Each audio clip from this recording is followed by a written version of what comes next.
Hi, I'm Jake Gouldie, Seed Agronomist with Mid-Kansas Co-op, and we're standing in a cornfield in western McPherson County near McPherson. After recent windstorms through McPherson County a week ago, there's been a lot of questions about greensnap in cornfields. As you can see, the field that I'm standing in has experienced significant greensnap, and we're going to take a few minutes here to discuss what can cause greensnap and what growers should look at when evaluating greensnap damage. The first thing every grower should look at when evaluating greensnap damage is the amount of plants that are actually snapped and damaged within a field. The easiest way to do that is to take plants per 100 that are actually snapped off to get a percent of greensnap. Once you've determined how many plants have actually greensnapped, let's look at how many of them have snapped below or above the ear. It's important to know where the plant has actually snapped off in order to determine whether or not that plant can still be productive and make any grain. As you can see in this plant here, the greensnap occurred, but the main ear is still left on the plant with silk.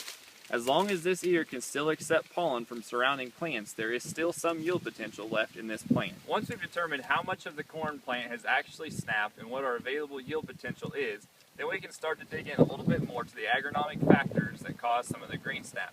Some of the questions I receive the most often are, why did some hybrids snap worse than others? There's a whole multitude of reasons, but we can dive into a few of them quickly. If you look at the two plants that I have here that were side by side, this particular corn plant has a very large rip mass and also had a larger percentage of greensnap in the field when compared to this plant that was in the same field.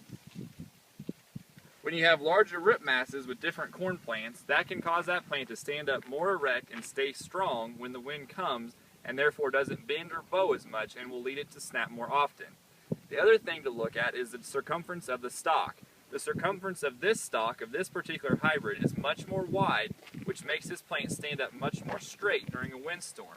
This is a big positive for us with late season plant intactness and something most growers would think of as a positive, but when it comes to windstorms, that could actually be a detriment to us. Same as the root structure. Most growers would prefer a large root mass, and 9 times out of 10, that's going to be much more beneficial to us in this region than having a small root structure. Finally, the most important thing to look at and the biggest differentiating factor when we evaluate greensnap is the growth stage. In almost every case that I have looked at, the plants that have had a higher percentage of greensnap have been in a different growth stage than those that have not. Generally, the plants that were a little bit further along and a little bit closer to tasseling have had a higher percentage of greensnap than those that were further behind.